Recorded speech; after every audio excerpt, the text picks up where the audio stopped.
Bristol's technology start-up industry is booming, but it's too white and too male. That's the conclusion of a big national report. Thousands of people work in new tech startups in the city, making apps and websites and designing new gadgets.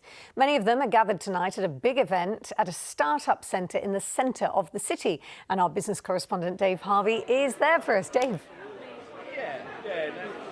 Good evening, Alex, from what was Brunel's old offices once. A real buzz here. His still got a steam-powered technology left from the old days, but now it's all about new tech, as you say, and the industry that's really powering away in this city. This new report says, well, how many people work in this sector now?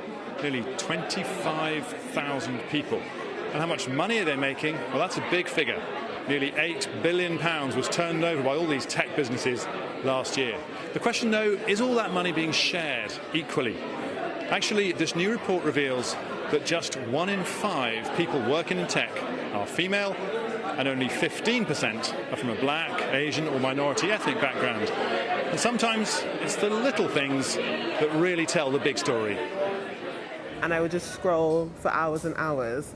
I wouldn't be able to find not one image that just looked like my hand. Searching the internet, not out of curiosity, but for vital tools to set up her new marketing business, Joyanne just wanted a simple picture.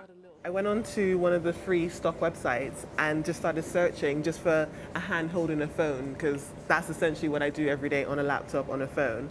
It just felt strange because these websites are international. It's the population of Earth.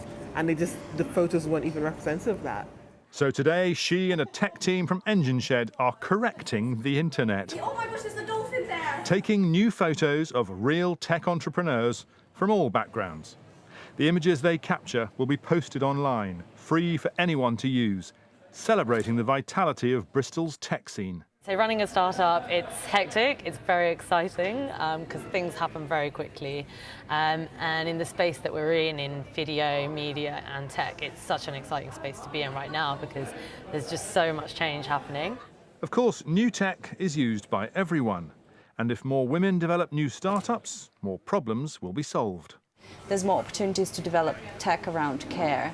There's research that shows that women come into business with more socially minded businesses and therefore are more likely to address social problems and social issues. Already this startup centre has trebled the number of women founders here. Now they want to do the same for people from ethnic minorities. Bristol is such a diverse city with 93 languages spoken, and within SETsquared, unfortunately, we don't see that. What we're aiming to do is collaborate with communities around Bristol to host our events at their venues, and by doing this, we will attract more diverse audience that we normally wouldn't target. It's always kind of a little running joke I have with my friends whenever I come back from networking events. Oh, were you the only woman or the only person of colour? Because it's always either one or the other. They plan to change that quick. And if any new startups out there are looking for free images for a website, well, now Joyanne can lend a hand.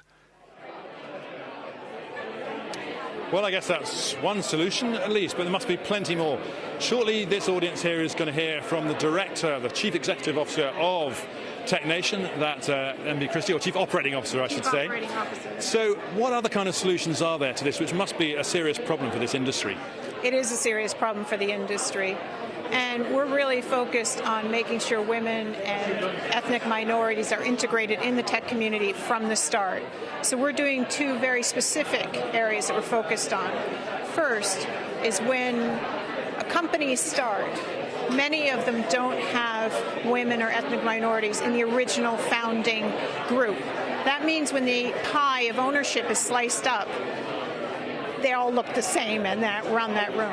And so in other words, the guys who start it are men, but they might bring women and ethnic minority people in later who get essentially paid a salary, but they won't get that slice of the golden pie that we see on Dragon's Den, that kind of thing. Right. They'll get maybe a tiny slice, but nothing like the founding. And 10 years later, when that company sells or they go public, then it means that women and ethnic minority, they don't have the money to go invest in ideas that will help their.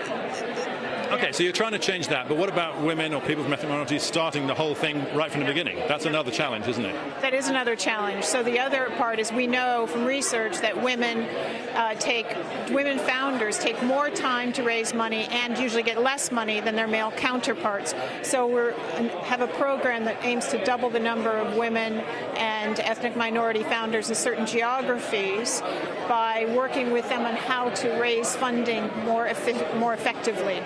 Okay, so you're doing an awful lot about this. Just as an outsider from London, and I guess judging by your accent from foreign shores originally, what is the tech scene in Bristol like? Everyone here says it's brilliant, but, is it? It is, actually. Bristol sets a benchmark for productivity in the tech community across the UK. The tech turnover per employee here is £320,000. Well, £300,000 per employee, that's a lot of money. It is a lot of money. So you guys set the benchmark for everybody else around the country, and you're something that we're all watching. I can see why they're pouring the champagne behind you.